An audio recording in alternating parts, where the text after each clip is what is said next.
The name of architect Bala Barnabas Bantex is one that will remain printed in the political annals of Kaduna and beyond. A man who had humble beginnings as the son of a rural pastor and his wife, Bantex has served Nigeria in the local, state and national levels, making lasting impact in the lives and history of his people. Those who know his political journey will describe him as one with very strong convictions and a history of visible results. Where consistency is scarce in politicians and public officers, Bantex is known for his strict adherence to strong character principles and a high sense of commitment to purpose, his people and ideal political correctness.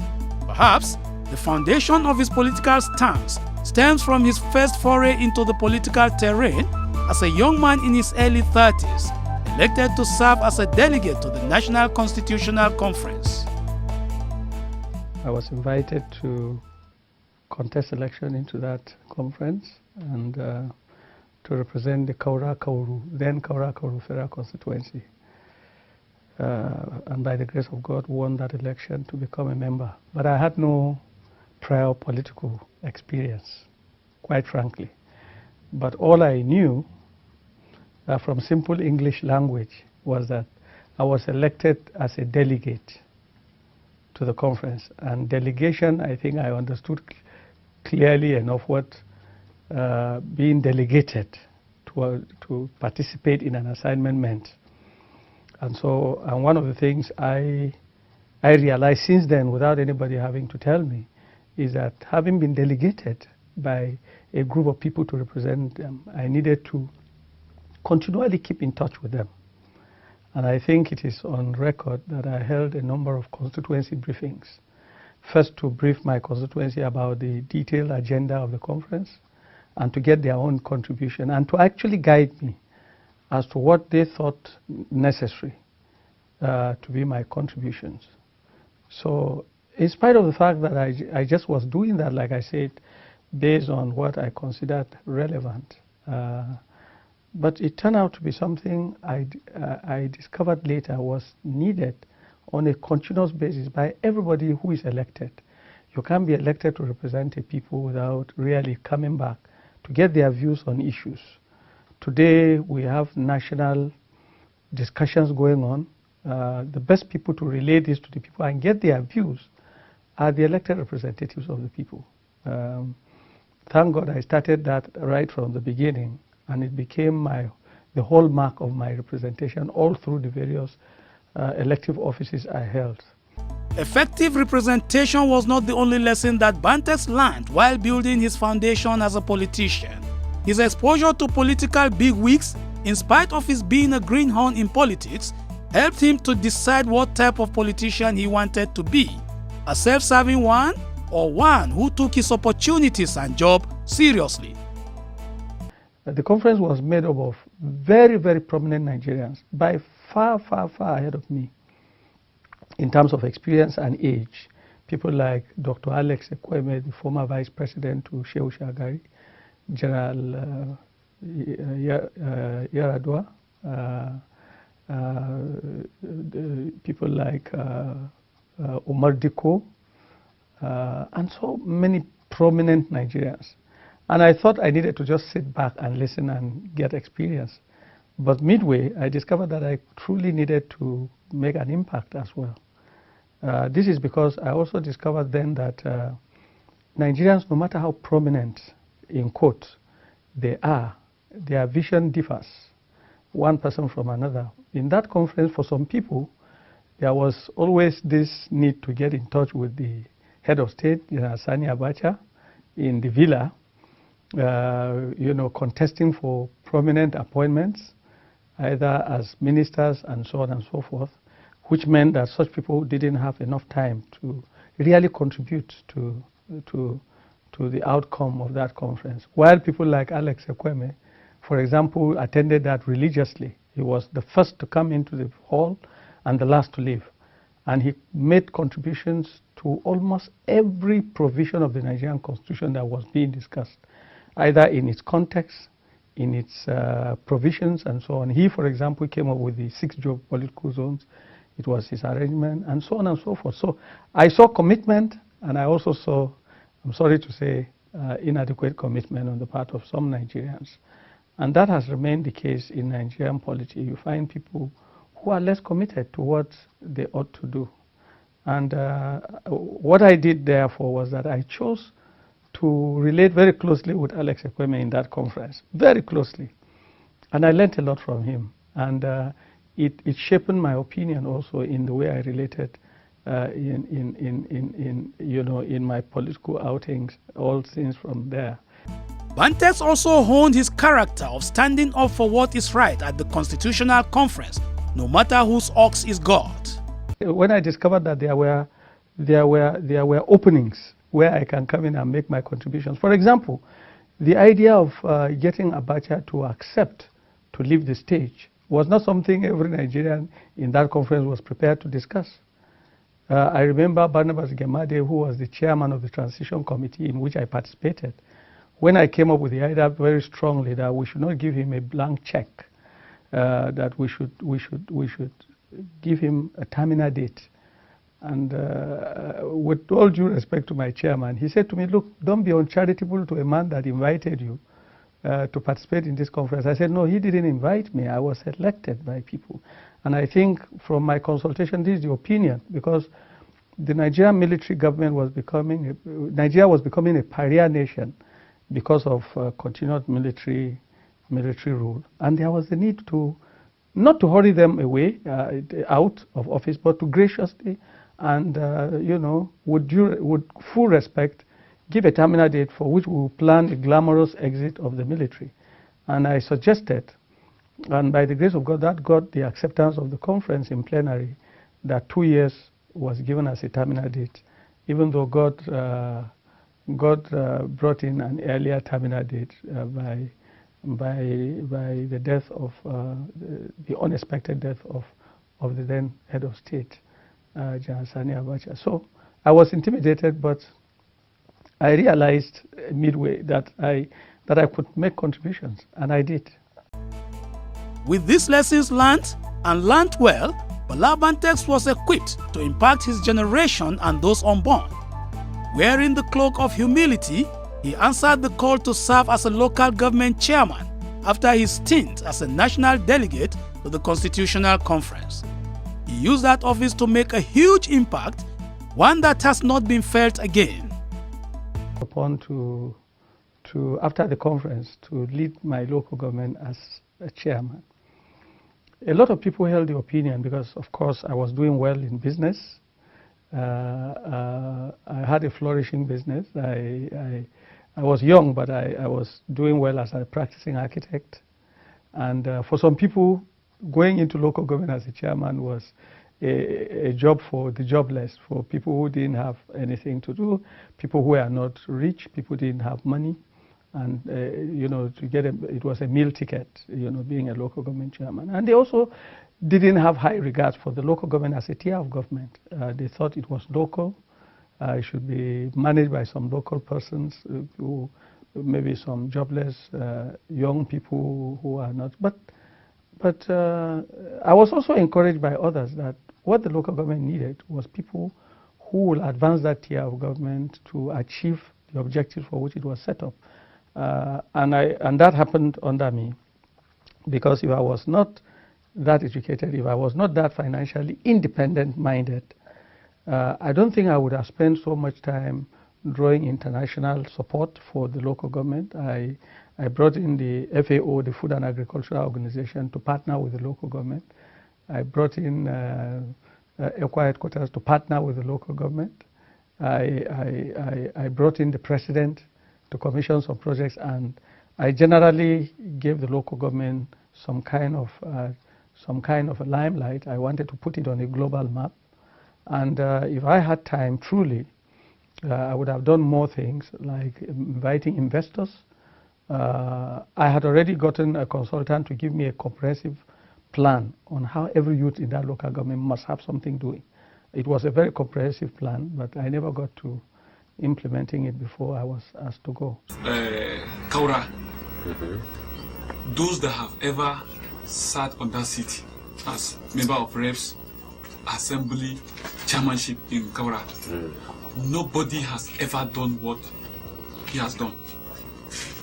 And if you look at his own project, they are projects that touch the lives of many people.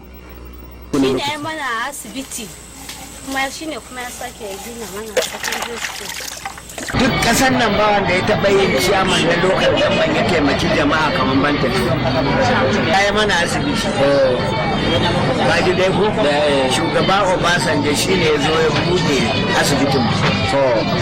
Kaji dai ku? Ba a magana Colbert.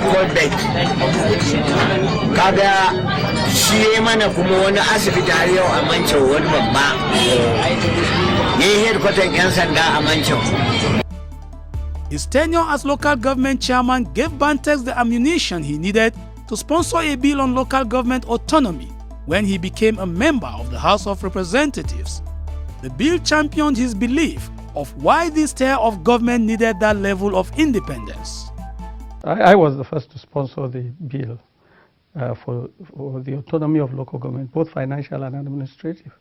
Maybe because not only had I been part of drafting the Constitution, but I had also served as a local government chairman, and I knew how much more I could have done if I was operating autonomously. You cannot have the best people going into local government only to go and serve at the whims and caprices of the state assembly and somebody somewhere. You know, if you go to South Africa, for example, which I visited as a local government chairman, where local governments are operating as a tier of government, you discover that that the best of people are leading at that level.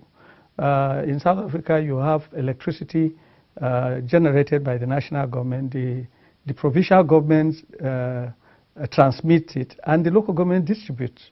That's how important the local government system can be, if allowed to function. In that case, even I today, as a former deputy governor, could simply move back there and serve as a local government chairman, and so on. But you can't get people like that going in to serve as a... So I believe in it. Strengthening the local government is a campaign that Bantex is committed to pursuing because of his earnest belief that this tier of government holds the key to national development. There are those who feel very strongly that the local government is not too important. And there are those who equally feel very strongly, and I'm one of them, that the local government is about the most important tier of government. Forget the fact that little resources are sent to it. But you look at its responsibility is very, very key. It's very, very key. It is at that level that you can mobilize the resources, the human resources that are very abundant, but which have become a curse to Nigerians rather than something useful. All right? So the local governments at that level, like I said, will provide the footstool for further developments. Once that footstool is not there, then all efforts are likely to be very wasteful.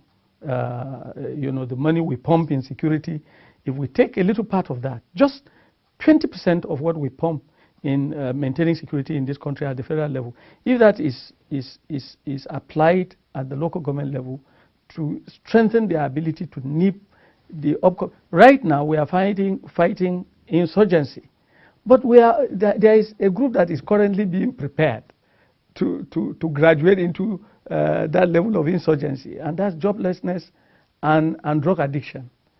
And there is no way the federal government at that level will solve the problem of drug addiction. You know, they don't have the potential that the local government has to do that, working directly with the traditional institution and so on and so forth. So I think the local government is extremely important. But to make the local government function the way it should, political leaders need to work to create that change. The Constitution has not been very helpful. The Constitution has given the local government some strength with one hand and taken it away with another hand.